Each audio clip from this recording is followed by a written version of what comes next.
Salam, selamat sore. Nama saya Elizabeth Lape dengan NIM 190031. Di sini saya akan menjelaskan sedikit tentang sistem pencernaan, peredaran darah, sistem pernapasan, sistem ekskresi, dan sistem koordinasi atau saraf pada cacing tanah. Yang pertama, sistem pencernaan pada cacing tanah. Cacing tanah merupakan organisme perombak yang mampu mengubah sampah dan butiran tanah menjadi tanah subur. Organ pencernaan pada cacing tanah terdiri dari mulut, faring, kerongkongan, tembolok, empedal, usus, dan anus. Makanan dan butiran tanah masuk ke mulut menuju faring. Makanan dan faring melalui kerongkongan akan dibasahi lendir, kemudian masuk ke tembolok sebagai penyimpanan sementara. Tembolok makanan masuk ke empedal dan terjadi pencernaan secara mekanik. Selanjutnya masuk ke usus untuk diserap sari-sari makanannya. Akhirnya sisa makanan dikeluarkan melalui anus. Yang kedua, sistem peredaran darah pada cacing tanah.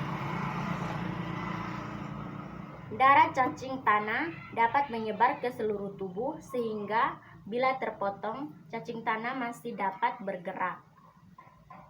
Sistem sirkulasi atau peredaran darah pada cacing tanah terdiri atas 5 pasang jantung pembuluh atau jantung semu yang terletak pada segmen tubuh 7 hingga 11. 5 pembuluh darah sejajar dengan panjang tubuh. Pada setiap segmen tubuh terdapat sepasang pembuluh penghubung pembuluh darah dorsal atau punggung, pembuluh ventral atau perut, serta anyaman pembuluh kapiler.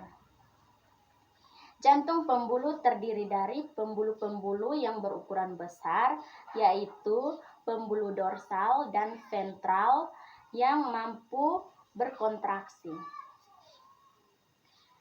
Aliran darah terjadi karena adanya kontraksi jantung semu atau lengkung aorta.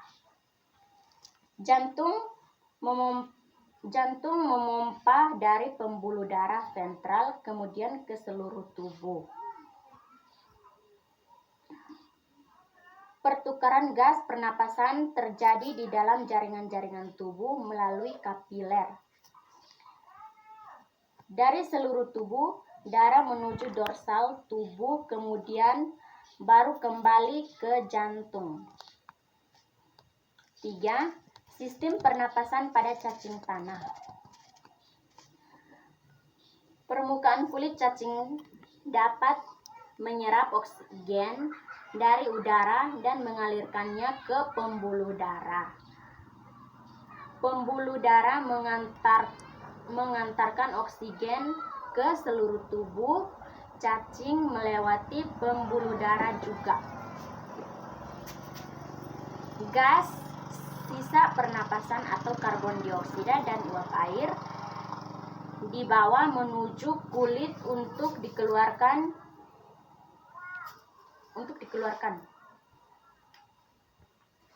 Keempat, sistem ekskresi pada cacing tanah.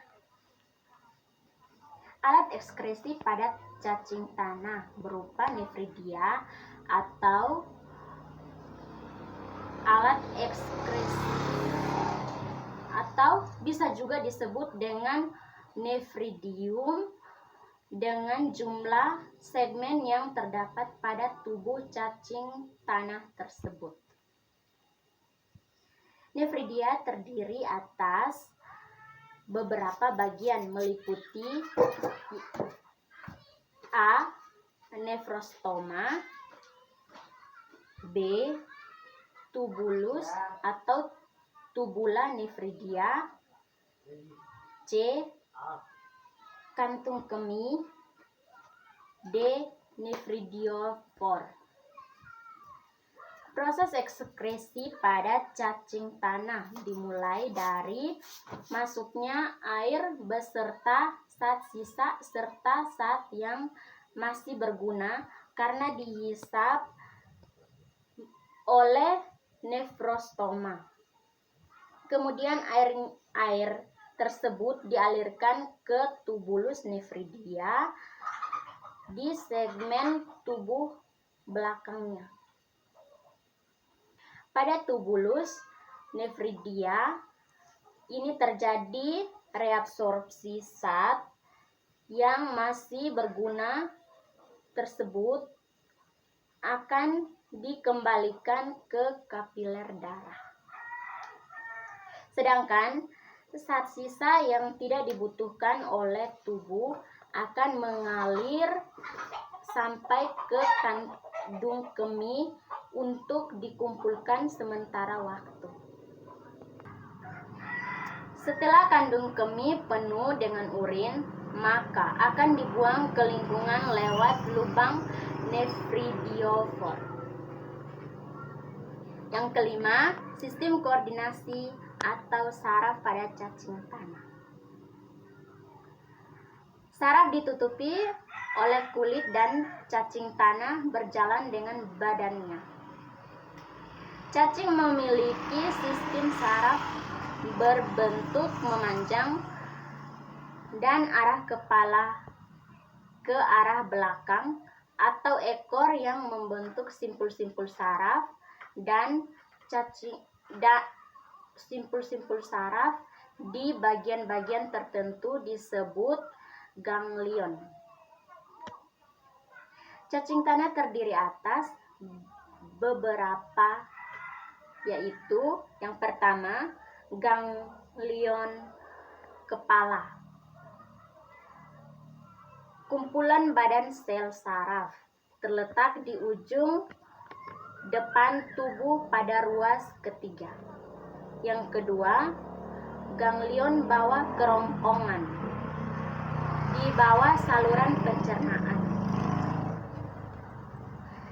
Yang ketiga, ganglion ruas badan di bawah saluran pencernaan pernapasan. Sekian dari penjelasan saya. Sampai jumpa. Selamat sore. Salam.